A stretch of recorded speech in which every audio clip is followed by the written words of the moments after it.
하나님은 겸손한 자의 주님이신데 우리는 이 겸손이란 뜻이 무엇인가를 정확히 알아야 됩니다. 겸손하다. 저 사람 참 겸손한 사람이야. 이런 말을 하는 것을 우리가 볼 수가 있는데, 원래 겸손이라는 의미는 남 앞에서, 다른 사람 앞에서 자신을 낮추는 것을 겸손이라고 말하는 겁니다. 그 스스로 겸손하다, 자기 혼자 겸손하다, 큰 겸손이라는 의미를 충족시키지 못합니다. 이 겸손이라는 단어는 다른 사람 앞에서, 남 앞에서 자신을 낮추는 행위를 겸손이라고 말하고 있습니다. 그러기 위해서는 겸손하는 사람은 자신을 잘 알고 행동을 해야 됩니다. 자신을 잘 알아야 된다. 자기가 어떤 존재인가 알아야 된다. 그런데 사람들은 남 앞에서 자기를 높이려고 애를 씁니다. 남보다 자기가 어떻게 해서든지 높아져야 돼. 잘나고 똑똑하고. 그래서 없는 얘기도 많이 하고, 남자들은 특별히 군대 가면 다 이렇게 자기 과시가 심합니다. 그래서 자기 얘기하기는 좀, 자기 얘기하면 그러니까 우리 할아버지, 우리 아버지가 참 우리 시골에서 엄청 부자인데 우리 할아버지 땅을 밟지 않고는 우리 집에 올 수가 없었다고 이런 얘기도 하기도 하고. 다 사람들은 겸손한 생각을 잘 하질 않습니다. 어떻게 해서든지 남 앞에서 자기를 과시하고 싶어 합니다. 왜 그런 거 아니? 무시당한다고 생각하기 때문에 그렇습니다. 무시하지 않을까 이런 생각 때문에 그렇게 얘기들 하는데, 어쨌든 그러나 하나님께서는 너희는 겸손해라. 욥기 22장 29절 하반부에도 보면은 하나님은 겸손한 자를 구원하시느니라 그랬습니다. 그러니까 겸손한 자를 구원하신다는 거예요. 자, 그래서 우리가 겸손이라는 의미는 대상이 있어야 돼요. 대상. 누구 앞에 자신의 존재를 정확히 알고 그 자세를 낮추는 것, 이것을 겸손이라고 말하는 겁니다. 그래서 우리가 이 세상에 살면서 겸손하게 살려면은 제일 먼저 우리가 알아야 될 게 무엇인가 하니, 나는 스스로 살 수 없는 존재다. 이걸 제일 먼저 알아야 돼. 이걸 제일 먼저 자기가 인정을 해야 됩니다. 나는 절대로 스스로 살 수 없는 존재다. 스스로 살 수 있는 분은 하나님 한 분밖에 없고, 나는 하나님이 만드신 피조물이다. 그러므로 나는 하나님을 의지해야지만 살 수 있다. 이 두 가지를 정확히 알고 이 세상을 살아가야 하나님의 뜻대로 바르게 잘 살아갈 수가 있는 겁니다. 나는 하나님이 만드신 피조물이다. 그래서 나는 절대로 스스로 살 수가 없다. 나는 하나님만을 의지해야지만 살 수 있다. 이것을 정확히 알고 사는 사람이 이 세상을, 우리를 만드신 하나님의 뜻대로 성공적인 삶을 살아갈 수가 있습니다. 시편 10장 17절에도 하나님은 겸손한 자의 소원을 들으셨으니 저희 마음을 예비하시며 귀를 기울여 들으시고 그랬습니다. 하나님을 의지하는 자가 하나님 앞에 간구할 때 하나님께서는 그 소원을 하나님은 들으시고 응답해 주신다는 거예요. 그래서 우리가 하나님 앞에 겸손한 자세로 살아가는 것은, 그것은 결국 하나님을 의지해서 하나님의 도우심 속에 살아가는 방법입니다. 이 세상 사람들은 겸손한 자가 있을는지 모르겠지만 하나님 앞에 겸손한가, 그걸 물어봐야 돼요. 하나님을 모르는 사람들은 절대로 겸손할 수가 없습니다. 하나님을 모르고 사는 사람들은 다 자기 잘난 못에 살려고 그래요. 자기가 최고인 줄 알아요. 자기가 제일 똑똑한 줄 알아요. 하나님을 모르기 때문에 그렇습니다. 그리고 온갖 자기 지식, 자기 경험, 자기 능력, 자기 생각, 또 온갖 욕심과 탐욕 이런 것 가지고 세상을 살아가는 방법으로 삼고 있습니다. 그러나 우리는 하나님을 믿는 사람으로서 하나님 앞에서 나는 하나님의 피조물로서 나는 절대로 하나님 없이는 살아갈 수가 없다. 나는 절대로 하나님의 도움이 없이는 살아갈 수가 없다. 라는 사실을 인정을 하고 하나님을 의지하며 살 때 우리가 하나님 앞에 겸손한 자로 인정을 받게 되는 것입니다. 며칠 전에 그 SBS 방송에서 그 어떤 그 아주 유명한 종교학자가 나와서 강연을 했습니다. 근데 그 종교학자가 기독교에 대해서 자꾸 언급을 하게 제가 관심을 가지고 좀 들어봤어요. 근데 그 사람이 쓴 책이 제목이 뭐인고 하니 예수는 없다 이런 책이에요. 근데 자기는 예수는 없다라고 부정하는 것이 아니라 오늘날 예수 믿는 사람들이 생각하는 그런 예수는 없다라고 원래 제목을 다루려고 그랬는데 출판사에서 그렇게 제목을 달면 책이 안 팔린다고 아주 자극적으로 예수는 없다. 그래야 책이 팔린다 그래가지고 제목을 예수는 없다라고 썼다고 그러더라고요. 이 사람은 종교학자예요. 자기는 종교인도 아니고 자기는 종교학자니까 앞으로 자기를 종교학자로 불러달라고 그러더라고요. 근데 그 사람의 배경이 기독교 신앙의 배경이 있더라고요, 있기는. 근데 그 사람은 종교의 학자니까 종교에 대해서 얘기하는 거예요. 그러니까 기독교를 갖다가 종교적인 관점에서 그는 계속 풀어나가면서 말을 했습니다. 여러 가지 잡다한 말을 많이 하더라고요. 그리고 온갖 어려운 말은 다 골라다가 막 영어까지 섞어가면서 또 외국의 유명한 박사들 이름을 거명하면서 뭘 풀어나가는데 참 제가 텔레비 뚫고 들어가서 그 사람한테 얘기해 주고 싶더라고요. 대화만 할 수 있으면. 아니 저 사람은 지금 이것과 이것을 구분하지 못한다. 저 사람이 말하는 건 저건 유명한 박사가 말해서가 아니라 한마디로 말하면 이렇게 표현하면 되는 것이다. 그런 것들에 대해서 내가 알려주고 싶은데 뭐 불황관이니까 어떻게 할 수도 없고. 그 사람이 어떤 외국의 유명한 박사의 말을 인용해서 뭐 종교인들 중에는 기독교 종교인들 중에는 뭐 표층 종교인이 있고 심층 종교인이 있다고 그러더라고요. 표층 종교인은 쉽게 말하면 뭐 껍데기 신앙이라는 얘기겠죠. 그죠?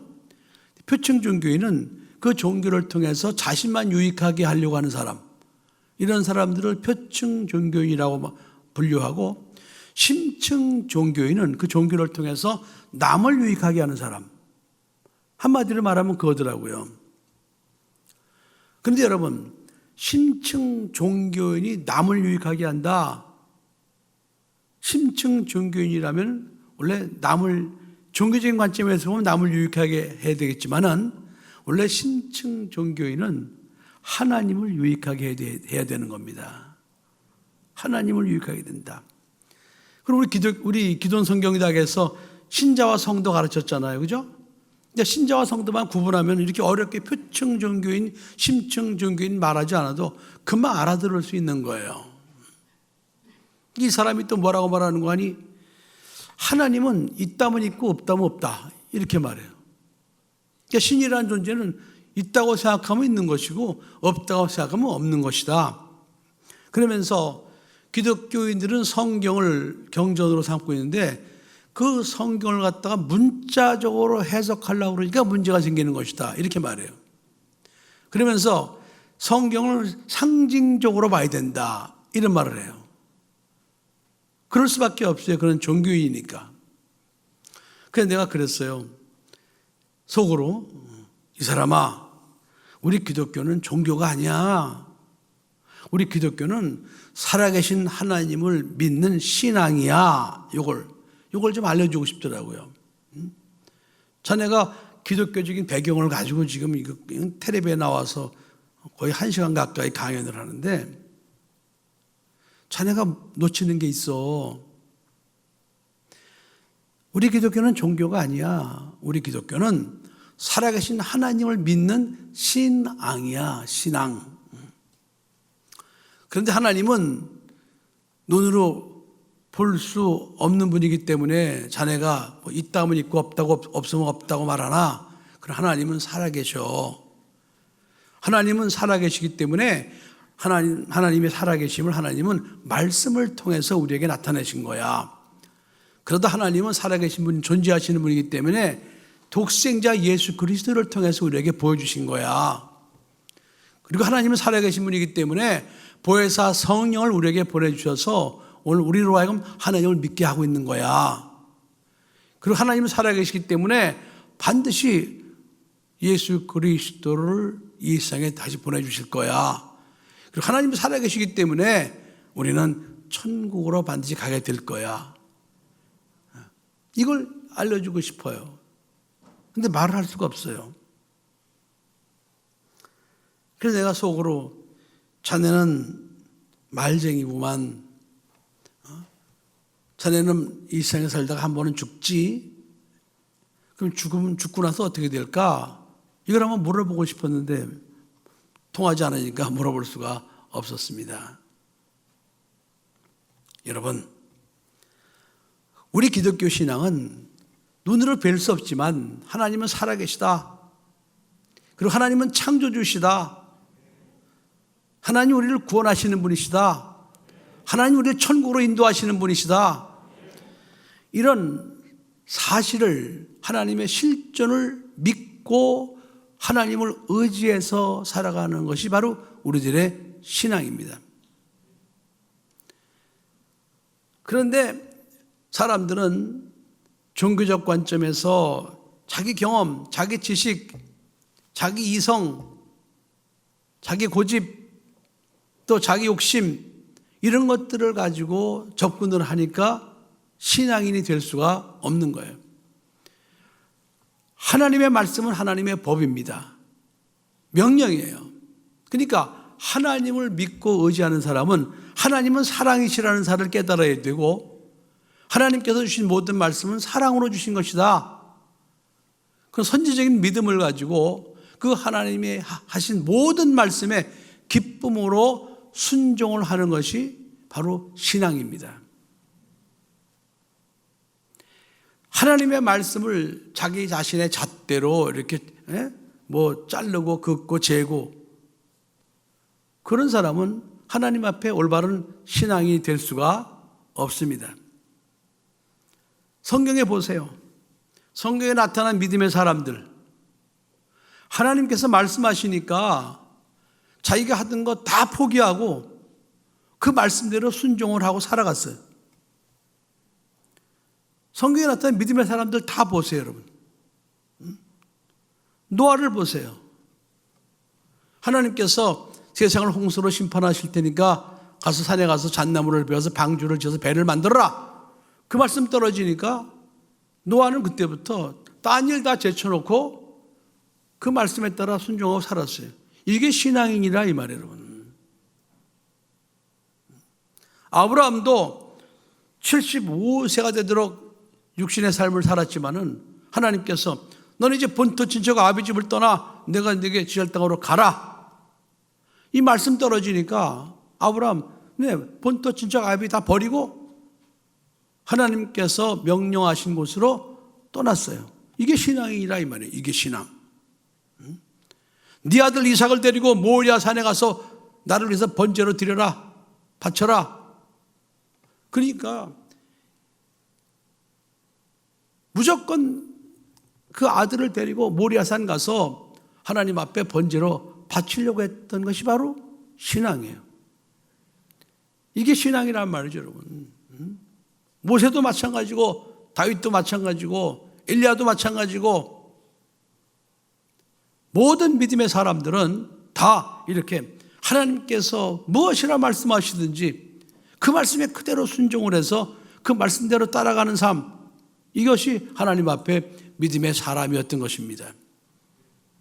여러분, 우리는 절대로 종교인이 되어서는 안 됩니다. 어떤 거는 내가 듣고 어떤 건 안 듣고 어떤 건 순종하고 어떤 건 불순종하고, 이렇게 하면서 자기가 신앙인이라고 착각하면 안 됩니다. 그건 신앙인이 아니에요. 그건 종교인은 될 수 있어요.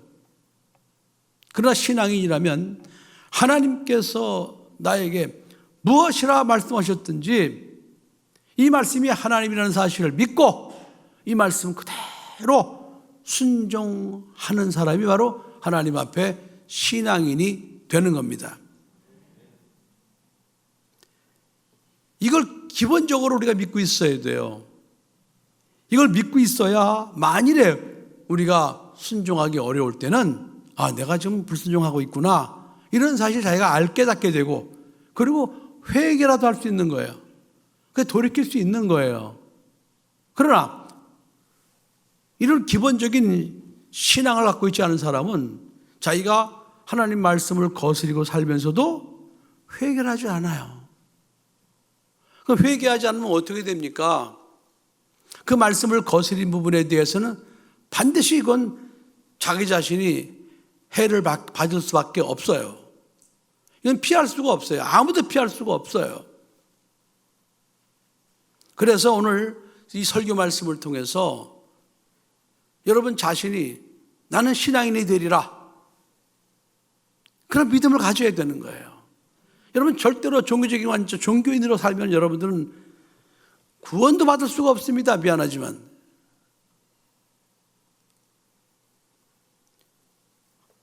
하나님께서 하신 모든 말씀이 하나님이셔요. 아멘. 모든 말씀. 그래서 하나님께서 이스라엘 백성들을 택하셔가지고 이스라엘 백성들에게 그 가나안 땅에 들어가기 전에 모세를 통해서 계속 반복적으로 신명기에 말씀하신 게 무엇인가 하니 너희가 내가 너에게 명한 모든 규례와 명령과 법도를 철저히 지키면 이렇게 나와요.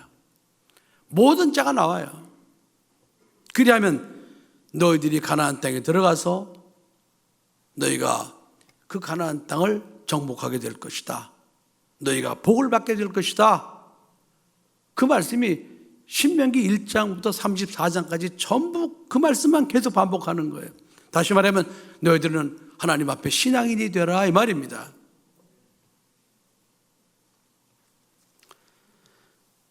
오늘 우리가 봉독한 하나님의 말씀 누가복음 5장 1절로 11절의 말씀은 고기잡이 시몬이 베드로가 되어서 예수님의 제자된 삶을 사는 과정을 말하고 있습니다. 고기잡이 시몬은 어부로서 그 갈릴리 바다, 갈릴리 호수죠. 게네사렛 호수라고 말하기도 하고 또 디베랴 호수. 그것은 이제 갈릴리 호수가 크니까 그 인접해 있는 도시의 이름을 따라서 이제 붙여지는 겁니다. 고기잡이 시몬은 그 게네사렛 호수에서 잔뼈가 굵은 사람이에요. 직업이 어부란 말이죠.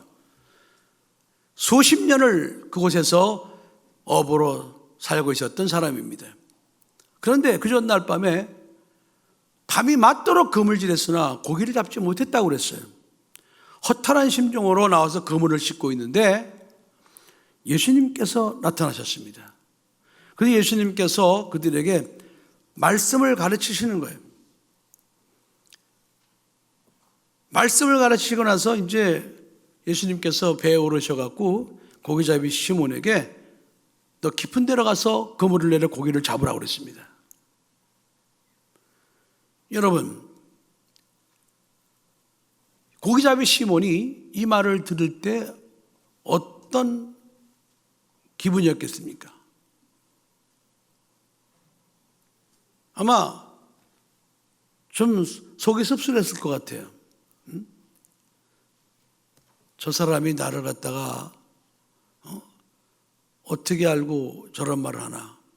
내가 밤에 맞도록 그물질했으나 고기를 잡지 못했는데 아니 뭐 그 깊은 데로 가서 그물을 내려 고기 잡으라고? 그래서 그때 그 말을 듣고 고기잡이 시몬이 그물을 가지고 다시 배를 끌고 나갔어요. 그러면 여러분 거기서 이 고기잡이 시몬이 들었던 예수님의 말씀이 어떤 말씀이었겠습니까? 도대체 어떤 말씀을 가르쳤길래 고기잡이 시몬이 거기서 다시 배를 가지고 그물을 가지고 고기를 잡으러 나갈 수 있었겠냐 이 말이에요.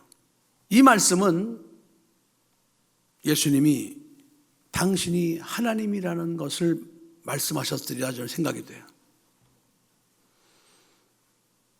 내가 하나님이다. 내가 하나님이야. 창조주란 말이죠. 그러니까 고기잡이 시몬 입장에서는 하나님은 알고 있잖아요. 그죠? 저분이 하나님이라고? 근데 저분이 하나님이라고 말씀하시는 저분이 그물을 깊은 데 가서 그물을 내 고기 잡으라고? 그래? 그래서 5절에 고기잡이 시몬이 이렇게 대답했습니다. 선생이여 그랬습니다. 그때까지는 선생이었어요. 선생이여 우리들이 밤이 맞도록 수고를 하였으되 얻은 것이 없습니다. 이건 자기 경험을 말하는 거예요. 그러나 말씀에 의지하여 내가 그물을 내리리다 그랬습니다. 그 말씀 바로 당신이 하나님이라고 말씀하신 그 말씀에 의지하여 내가 그물을 내려보겠습니다. 그리고 고기잡이 시몬이 이제 배를 가지고 그 게네사도 호숫가에 가서 그냥 깊은 곳에 그물을 던졌겠죠. 어디 포인트를 찍어준 것도 아니고. 근데 고기잡이들은, 어부들은 원래 호수가 넓어도 고기잡이 포인트를 알고 있습니다. 근데 여러분 낚시하는 사람도 아무 데나 낚시 던지지 않잖아요. 포인트가 있듯이. 그런데 이 고기잡이 시몬은 깊은 데 가서 그물을 내려 고기 잡으라 그러니까 그냥 끌고 나가서 깊은 데 다 깊으니까 그물 던졌을 거예요. 믿고 던진 것이 아니라 던지라 그러니까 던진 거죠. 그런데 그물을 잡아당기는데 묵직한 거예요. 그물이 찢어질 것 같은 거예요. 그래서 동무들을 불러가지고 이제 참 고기를 이렇게 2배 채우게 됩니다. 그러고 나서 8절에 보니까 시몬 베드로가 이를 보고 예수의 무릎 앞에 엎드려 가로되 주여 나를 떠나서도 나는 죄인이로소이다 그랬습니다. 5절에는 선생이여 이랬어요. 그런데 고기를 잡을 수 없는 상황에서 2배가 가득 채워지는 고기를 잡게 된 그 시몬 베드로가 주여 그랬습니다. 당신은 하나님이라 이 말이에요. 당신이 말씀하신 대로 당신은 하나님이었습니다 이 말이에요. 그래서 그 앞에 무릎을 꿇고 하는 말이 나를 떠나주세요. 나는 죄인입니다. 다시 말하면 이스라엘 백성들은요 하나님을 보게 되면 자기는 죽는다라고 다 믿고 있어요. 왜? 자기는 죄인이니까. 하나님은 전능하신 창조주인데 그 하나님 앞에 죄인으로 나타나면 죽는 거예요 그냥. 그 하나님은 빛이시고 자기는 어둠이란 말이죠. 어둠이 빛 가운데 나타나면 사라지듯이 이렇게 이런 믿음들을 가지고 있었습니다. 그래서 아니 하나님이 왜 제 앞에 나타났습니까? 나를 떠나주세요. 나는 죄인입니다 이 말이에요. 무릎을 꿇었다 이 말은 이스라엘 백성들은 하나님 앞이 아니면 절대로 무릎을 꿇지 않습니다. 이스라엘 백성들은 하나님 앞이 아니면 절대로 무릎을 꿇지 않아요. 왜? 그 2번째 계명에 나와 있기 때문에 그렇습니다. 그런데 고기잡이 시몬이 예수 앞에 무릎을 꿇었어요. 당신은 하나님이라 이 말이에요 여러분.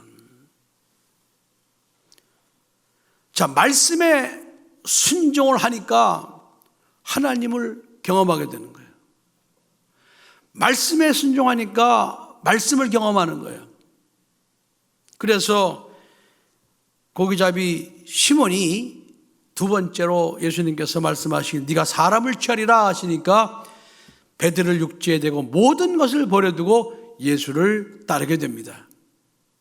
이것이 신앙이에요. 이게 신앙이에요. 여러분들이 가지고 있는 어떤 경험이라든지 지식이라든지 이론이라든지 이런 것들이 많이 있다 할지라도 하나님의 말씀과 상충이 될 때는 여러분이 가지고 있었던 모든 경험과 지식과 이론을 다 버려야 되는 겁니다. 버리고 말씀 앞에 무릎을 꿇는 자가 하나님 앞에 겸손한 자, 말씀 앞에 겸손한 자, 신앙인으로 살아가게 되고 그 말씀을 경험하게 되고 그 말씀하신 하나님을 체험하게 되는 겁니다. 빌립보서 3장 7절로 9절에 보면은 사도 바울이 이렇게 말했어요. 무엇이든지 내게 유익하던 것을 내가 그리스도를 위하여 다 해로 여길 뿐더러 또한 모든 것을 해로 여김은 내 주 예수 그리스도를 아는 지식이 가장 고상함을 인함이라.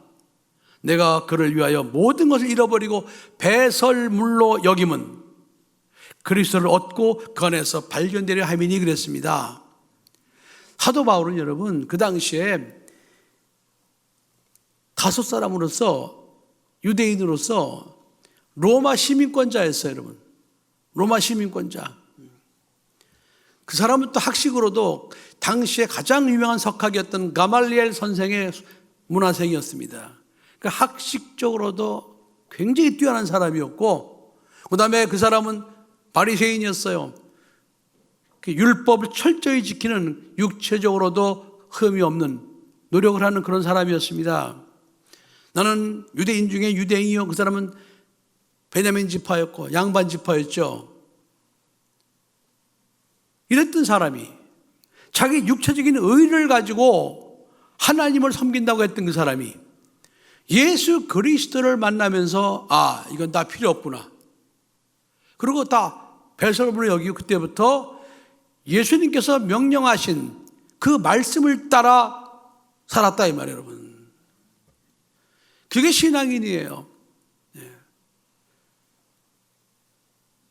하나님께서 원하시는 신앙인은 이렇게 하나님의 말씀이 하나님이라는 사실을 믿고 그 명령 앞에 겸손히 무릎 꿇고 그 말씀에 순종하는 사람을 신앙인이라고 말하는 겁니다. 우리 분명히 이것을 알고 있어야 돼요. 우리가 설령 하나님 말씀에 100% 순종을 하지 못한다 할지라도 하나님이 원하시는 신앙인이 무엇인가를 알고 그 신앙의 기준에 맞춰 살도록 우리는 믿음을 가지고 나가야 되는 겁니다. 부족할 때는 예수 그리스도의 보혈을 의지해서 회개하고 나가야 되는 겁니다. 그래야 우리가 하나님 앞에 올바른 신앙인으로 살아갈 수 있는 겁니다. 말씀 앞에 겸손하라. 말씀 앞에 무릎 꿇어라. 말씀 앞에 순종해라. 여러분 제가 설교 후에 강단에서 나사렛 예수의 이름으로 귀신을 쫓아냅니다. 제가 무슨 기술이 있고 테크닉이 있어 그런 것이 아닙니다. 예수님의 말씀이 너희가 내 이름으로 귀신을 쫓아내며 그 말씀의 법이 있기 때문에 그 말씀 앞에 무릎을 꿇는 거예요. 순종하는 것뿐이에요. 왜 새 방언을 말해야 됩니까? 어떤 사람들은 예수 믿으면서도 방언은 알아듣지도 못하는 말인데 뭐하러 하느냐? 그리고 방언을 말하지 않는 사람 많아요. 그러나 그건 자기 생각이죠. 예수님 말씀하시기를 너희가 새 방언을 말하며 말씀 앞에 겸손히 무릎 꿇는 사람들은 그 말씀대로 순종을 해야 되는 겁니다. 병든 사람에게 손을 얹어준 나으리라. 그 말씀이 있기 때문에 그 말씀에 순종해서 아픈 사람을 안수해 주는 거예요. 다른 이유 없어요. 뭐 제 손에서 무슨 빛이 나가기 때문에 아닙니다. 병든 사람에게 손을 얹은 나으리라 하신 말씀이 있어요. 저는 말씀 앞에 무릎 꿇는 것밖에 없어요.